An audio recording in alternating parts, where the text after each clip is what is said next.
Group E at the Club World Cup on Saturday serves up potentially the match of the day at night, with River Plate playing Monterrey at 9 o'clock p.m. Eastern Time to round out the schedule. Let's cover the game and make our predictions, and be sure to share what you're betting for this game on Saturday night down there in the comments as well, in a game that will see Argentina's River Plate being favored at even money odds plus 100, the draw plus 250, Monterrey plus 260, and the over 2.5 minus 106, and the under minus 118. So we're basically almost split there on if this will be higher or lower scoring. These teams have met before, not recently, but there are two all-time meetings between them, with a 1-0 win in 2010 and a 1-1 draw in 2017. So for River Plate getting that one win, so they're undefeated in two meetings, both though in friendlies during the Intercontinental Champions Cup.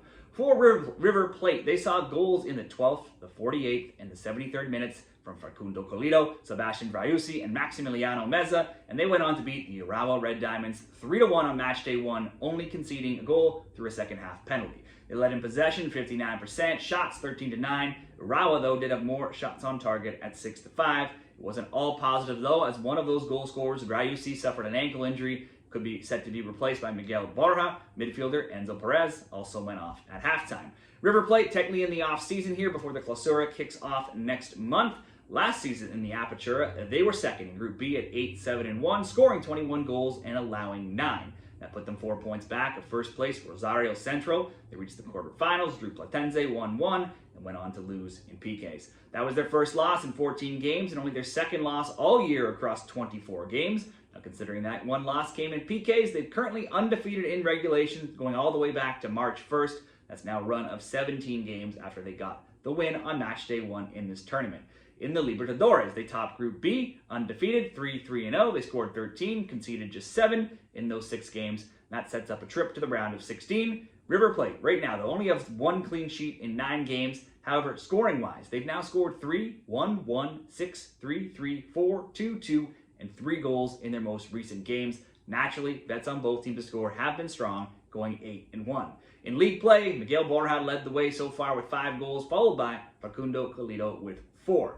Over to Monterrey. Monterrey got on the score sheet early versus Inter, with Sergio Ramos scoring in the 25th minute. However, Lautaro Martinez leveled soon after in the 42nd. There's very few scoring chances in that game on Matchday 1, with Inter leading in shots on target by just a 2-1 margin, despite holding 62% possession.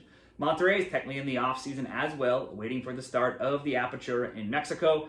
Their last game before the Club World Cup was way back on May 10th, a 2-1 loss to eventual champions Toluca in the quarterfinals. Los Rayados were 7th in the Apertura at 8-4-5, where they scored 32 times and conceded 23. Other tournament play saw them exit early in the round of 16 at the CONCACAF Champions Cup against the Vancouver Whitecaps of MLS. Their form down the stretch a bit spotty, 6-1-5 in their last 12. Scoring hasn't been an issue, though, as they've scored in 12 straight games and 13 now if we add in the game against Inter. In Sergio Canales and Herman Bertanami, they have 2 players who've accounted for most of those goals, as they had 14 goals, 8 assists, and 13 goals, respectively, between those two. With no silverware to show of late, Martin de Michelis was shown the door for Dominic Torrent, was brought in and entered as the next head coach for Monterrey before the tournament. He's gotten off to a solid start, drawing the Champions League finalists. River Plate and Monterrey predictions. For me, no team we can see here, no team in South America so far has lost a game in this tournament. Monterrey were equally impressive, drawing Inter Milan. So for me, I can see the options being either the both teams to score at minus 130 or a draw, a plus 250. I think both of these teams have just as likely a chance to get the win here. You can combine those two as well for bigger odds, both teams to score and the draw, a plus 325. But for me, if you want the safer option, both teams to score. If you want just take a little bit better swing at the fences, go for the draw at plus 250 for this River Plate and Monterrey Club World Cup best bet.